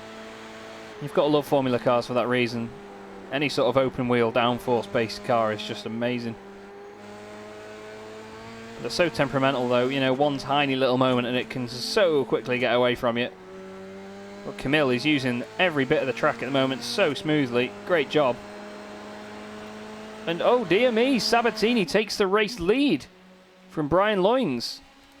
I don't mean oh dear as in I'm disappointed in that, but I didn't see that coming. Let's have a quick look at what happened to Brian. I think Brian's had some sort of issue there, you know. Brian definitely had something go wrong there before that. He lost a lot of speed. And now the battle for the race lead is on. Brian Loynes then, lap 12 out of 14. Chasing down Mattia Sabatini.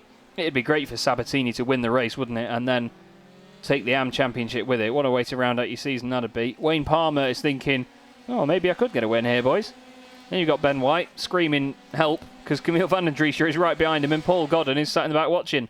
Then Matthias Groen's wondering, are there any other cars on track? And Ebony is probably just driving along to the Mario Kart theme tune at the moment. He's got a bit of an easy ride here. Still pushing the car to death. He's gained 10 seconds on the leaders. Bart Daleman is 7 seconds back. He's still pushing like mad. And yes, TSR Martin, roll the drums, mate. We need drum rolls. It's been a brilliant, brilliant final meeting so far. Apparently Lee Woodburn has left the pit lane. Oh no, that was his earlier incident. Apologies. It's just said that he's left the pit lane. I think that might have just been if he crossed the line in that moment. Bart Daleman does his fastest lap of the race, a 2:11.7. Even still, last time round, Erbinio did a 2 minutes 10.9. No one else in the field was even in the 2 minute 11s. Oh, that's a lie actually. Camille van den Driesche, 2:11.7 last time round.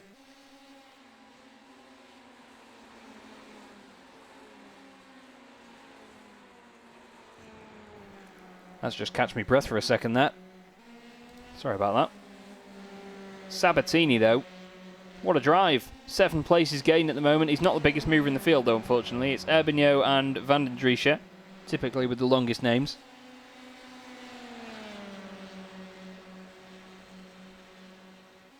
Down through towards Blanchimont they go. Sabatini still leading the way. Brian Loynes tucked up right behind him. Yeah, that's very true actually. Louis Hanker makes it a very clear point that Erbinio does that lap time, 2:10.9, without any slipstream.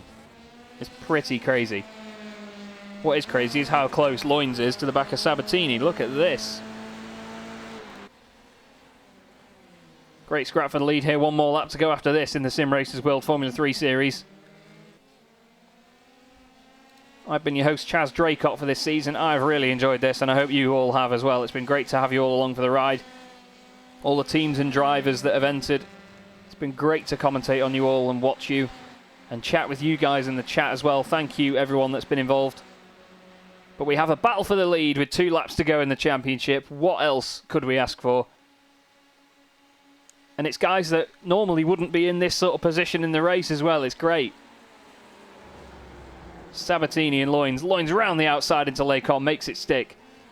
Sabatini just needs to finish and get some good points ahead of Paul Godden, who is now in 6th place overall for his championship. But he's thinking, I'm Italian and flamboyant, I don't care, I'm going to stick it back down the inside.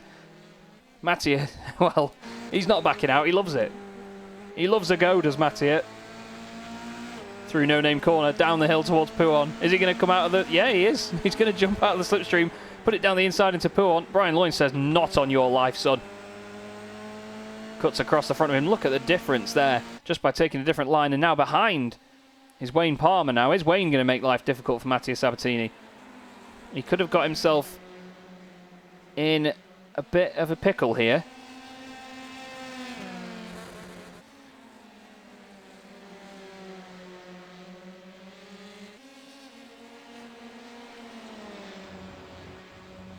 Palmer not really gaining too much time on him.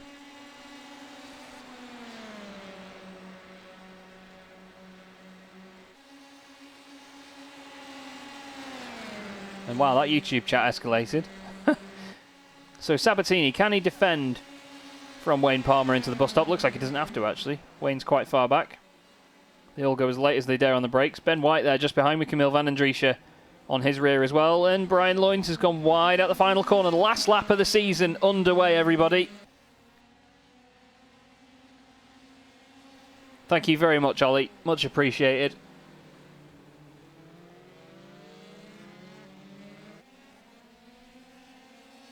It's not finished yet, Davey. There's one more lap to go, buddy. I've made that mistake before. Don't you worry, mate. Don't you worry. So Sabatini then, he's got 0.8 of a second back to Wayne Palmer, but Ben White does not have that back to Van den Driesche. Van den Driesche is going to fly up to the back of him now in the WRT Sport car. Look at the overspeed on that. Flying down the straight towards Les Combes. Surely if he's later on the brakes here, Ben White is going to lose that place. Ben White is just so good on the brakes into there. He really commits to the line, although it doesn't give all the room in the world to Van den Driesche. But Camille manages to just keep it all under control, and he's still not through. Showing his nose to Ben White there to put him under pressure. Ben runs a little bit wide, but nothing too much to worry about. Battle for the lead. Well, Brian Loynes looks like he might have this wrapped up, but you never know. All it takes is one mistake.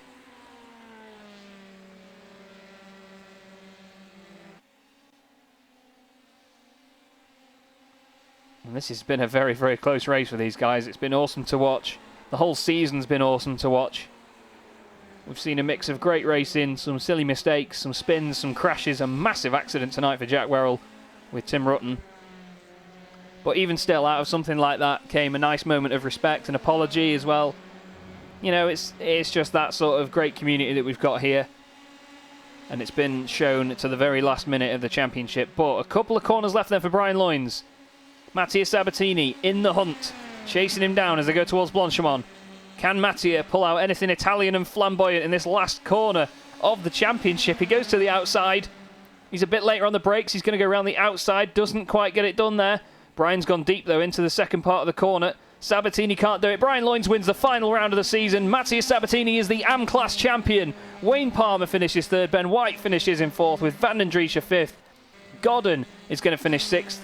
And then we're going to have Matthias Groen coming round in 7th place. Sabatini is your AM champion. Brilliant stuff from the Italian and the Prunaro team car. Matthias Groen takes 7th place for Simracersworld Esports. Very well done to him. But it goes without saying, I want even more clap emojis in chat, everybody.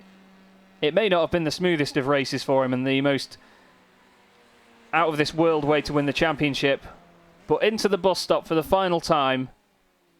It gives me great pleasure, everybody, to pronounce to you Christophe Herbignaud, your Simracersworld Formula 3 Series champion for SDL Esports by Logitech. What an amazing season, a nice sort of show of respect, a slow cross of the line. Bart Delman finishes 9th.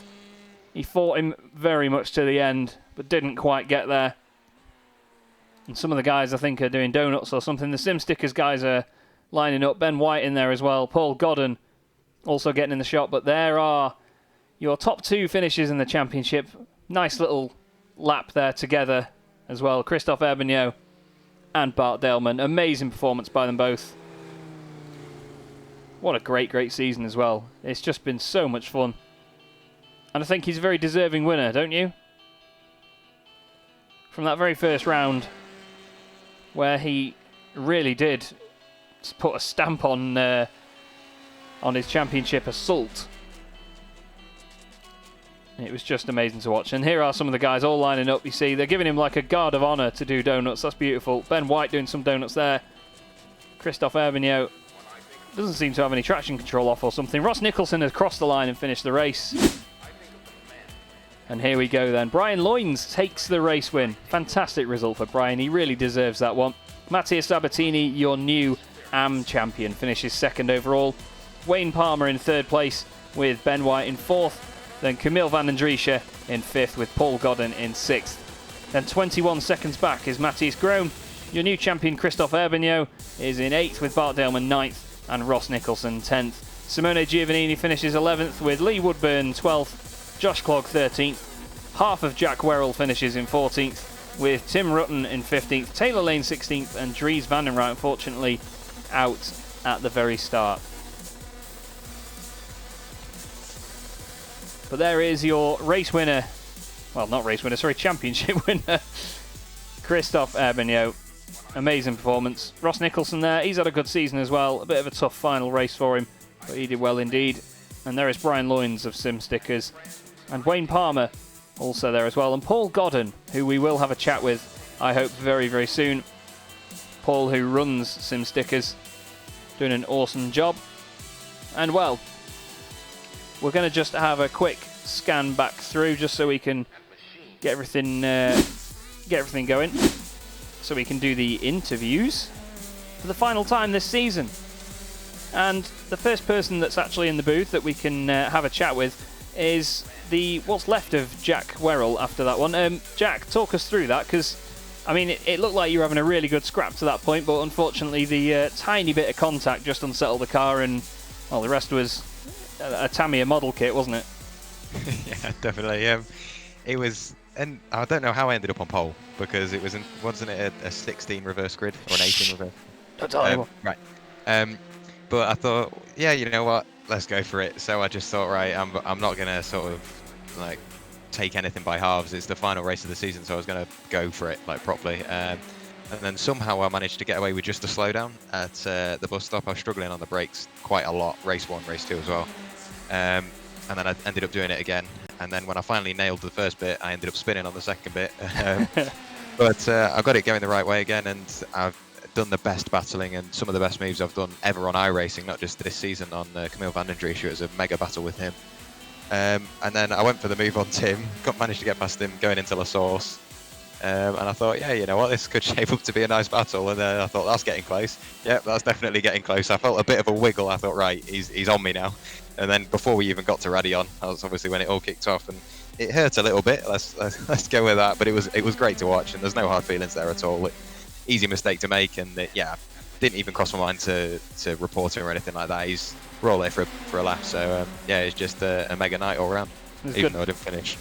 It's a good attitude to have though towards it, mate. Fair play to you. Still, big accident. It looked good because of the damage model, though. You have to give that to iRacing, I suppose. It was a very pretty accident, if you can call it that. We're just watching the battle at the beginning of the race as well with Wayne Palmer, leading the race early on. What was sort of going through your head at that point? I imagine it was a bit all over the place. Yeah, I don't really do it often, so it was quite scary. Because I know what these guys are like. They're quick boys, and whether they're in the same class or not, you're always going to be up for a fight. And I think the start battle was quite good, but by far and away, I think the battle with Camille was my best battle ever. It was great fun. We both gave each other plenty of room.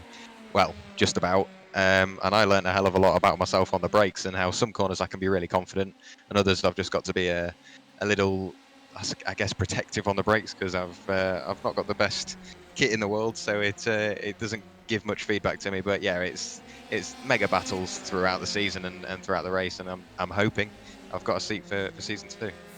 Smashing. Well, good to speak to you as always, Jack. Obviously, we'll be back in the booth together at some point soon. Before I let you go for the final time this season, I should say, is there anyone you would like to say hello to or goodbye to? Yeah, definitely. It's not really saying hello or goodbye. I don't plan on doing that really yet. Just shouting out everybody at Firstly Forward. I know we've had a rough start to the year for me personally, but we've done everything we can, and we've obviously been doing all the special events. So massive thanks to Wally and Louis and everybody that makes that happen, and obviously all the sponsors, and just yeah, SRW and you for putting on a mega show for the whole of the season, and hopefully for things to come. Well, Ollie's just put in the chat, yet. What do you mean yet? So I'll leave that with you. But thank you very much, Jack. Good to speak to you again, and I'll speak to you again very soon, mate. Brilliant. Thank you very much. And someone else that I really want to bring in, actually, that I've not spoken to yet this season, Brian Loynes, our Race 2 winner, joins us in the booth. Brian, you must be over the moon with that, mate. It was great to see you get the win in the end. Good evening. Yes, it was. It was a lucky feat I'd go for, with everyone falling off the track ahead of me with Jack and what were going right. A bit lucky, but over the moon, definitely. Well, it was certainly a bit of a topsy-turvy race to end the season with, but you know, that's what we love about these sorts of championships. Anything can happen with the reverse grids, and you know, it does throw up a result like that. I mean, no disrespect, obviously, intended when I said that we weren't really expecting to see the likes of you and Mattia battling for the lead at the end of it. You know, it was great to see two AM drivers really going at it and able to keep the pace over the pro guys. When you're in such an intense battle like that at the front of the pack, what was going through your mind? Because obviously if you're not used to always being up there in these sorts of series, it's a bit of a different experience, isn't it? Yeah, certainly, especially knowing that it's broadcasted as well. I think that has a big part to play in it. You're not used to kind of that, and you're ticking the laps off. You're looking for the likes of Bart or Christoph or Ross, like the pro drivers near the top, and try and see if they're on the leaderboard, if they're trying to catch you up. So you're talking with Ross, obviously racing part of the same team, knowing he had issues and he was kind of out a little bit before me, and giving some tips about who's going where and if there's anyone unexpected quickly coming up. But it's certainly a nerve, that's for sure. Yeah, it certainly looked like it was a busy one. It wasn't one of those races where the top few just sort of break away and run away with it. You know, there was constantly battles, constantly manoeuvres going on. Just as a whole, in terms of the season from a SimSticker's point of view, how do you feel it's gone? Were you guys pleased with the results, surprised or disappointed? I think overall, I think we're delighted, to be honest. Obviously, with SimSticker sponsoring the event and having it broadcasted is great for us as a team. And it was never a car that we really used to race as a team. We always used to jump in with the GT3s or GTEs. Spec racer Fords are a big thing for the other guys, not so much myself. So it was a bit, we didn't know what to expect really, and we put in some hours and some practice over the hosted sessions, and it does pay off, and it certainly shows. The more hours you put in, the dividends pay out. Well, it's good to see that you got the win from that as well, mate, and all the effort that's gone in. Great for the SimStickers boys to be getting the results they've got. Just before I let you go tonight, mate, is there anyone you would like to shout out to on stream? I think a big thank you to the Simracersworld for hosting it and all the admin behind it with Bart and everybody. A big thumbs up to him, and obviously yourself with the broadcasting. Obviously, can't go without a thank you. But none more so than my team and SimStickers, because obviously sponsoring the event, it's good for them, and always exposure is always good, isn't it? You know. And oh, definitely. We help each other. We push each other to go forward. And it's great. It's good for us. So I've enjoyed it, and I think the team have massively. And thank you to everyone that's been involved and behind the scenes. And on to next season. Smashing. Well said, Brian. Thank you very much, mate. Good to speak to you. Well done on your win, and I'll let you go and celebrate, buddy. Thank you. Okay, so we've got two more interviews to bring with us this evening. Then the first off is, out of the last two interviews that we're going to do, is going to be with our new champion and overall champion, Christophe Herbigno. We have Anton Dupin translating for us as well in chat, which he's very, very kindly coming to do, and I'm very grateful for. First off, Christophe, how do you feel, mate? You've done it. You've won the championship. Must be an amazing feeling. Hello, everybody. I'm sorry because my English is really bad, so I have a translator to help me. Donc je suis vraiment très content de gagner ce championnat, c'est un plaisir, j'ai pris énormément de plaisir tout au long de la saison avec des belles bagarres en piste. Yeah, Christophe says he had a great season, he had a lot of fun and great battles with everybody on the track. And how did it feel in terms of that last race? Obviously it didn't quite go to plan, so I imagine it was a bit nerve-wracking at the start with the incident going on. Did you sort of hope that Bart got caught up in it as well, so you didn't lose too many points? Je veux bien la traduction. La dernière course n'était pas parfaite, c'était probablement un peu stressant au début. Donc comment t'as vécu ça? En fait, dans la dernière course, j'ai essayé, comme à chaque fois, de remonter pour essayer de viser la victoire. Maintenant, c'est vrai que dans le premier tour, j'ai fait une erreur et j'ai été accroché Josh. J'avais des dégâts sur la voiture et à la fin du premier tour, on s'est encore touché, donc j'ai dû rentrer au stand.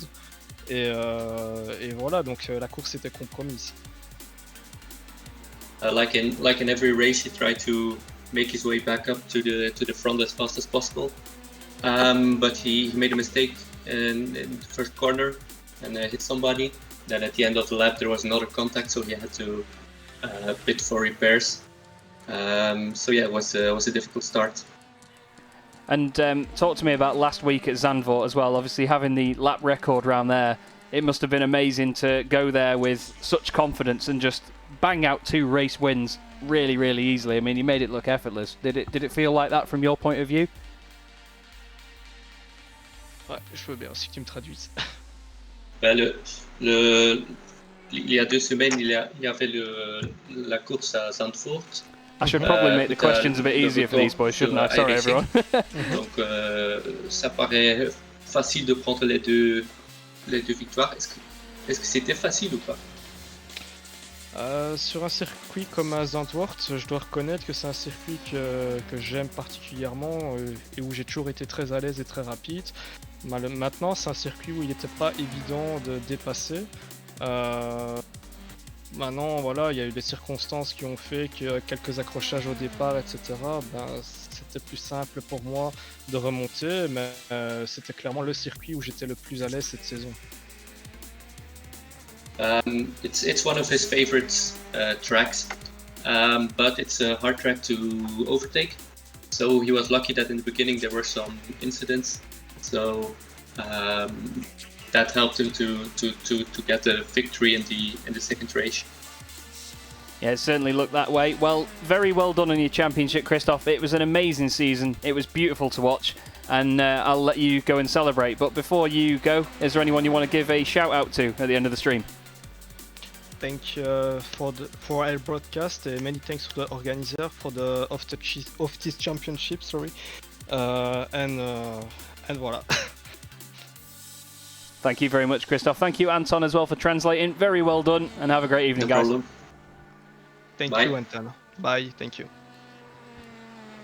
Very graceful there, our championship winner. Thank you very much. Awesome translation there from Anton Dupin. And the final interview of the season, really, there's not really anyone else that we can give this one to. It's series organiser and second place finisher in the championship, Bart Delman. Bart, that was a bit of a strange way to round out the season for you and Christoph there in that race, but I imagine it was still pretty exciting. Yeah, I had a bit. I think Giovanni hit my rear wing, and I don't think it was broken. But in Rouge, I didn't have any downforce, so I had to pit. And then I saw Habinu and was like, "Damn, what if I didn't get hit? And then maybe there was a shot." And also with the team championship, I still have to calculate the correct standings. But I think Simstickers Pro is team champion. I'm not doing that for sure, but I think it is. So yeah, great season. So yeah. Yeah, it was great fun to watch all the way through. I've been absolutely loving it tonight.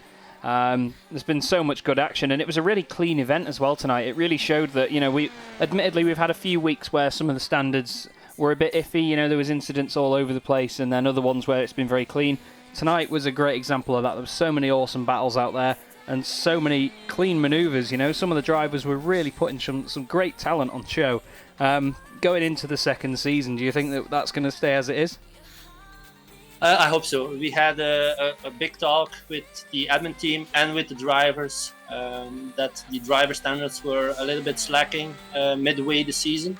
Therefore, we changed our one of the rules that the incident limit was not on 25 anymore. We reduced it to 10 when they get the drive-through, and every 5 incidents after that they get another drive-through. And we saw at Zandvoort and now on Spa that a lot of the drivers were a little more careful, showed a little bit more respect as well. That's what we are for.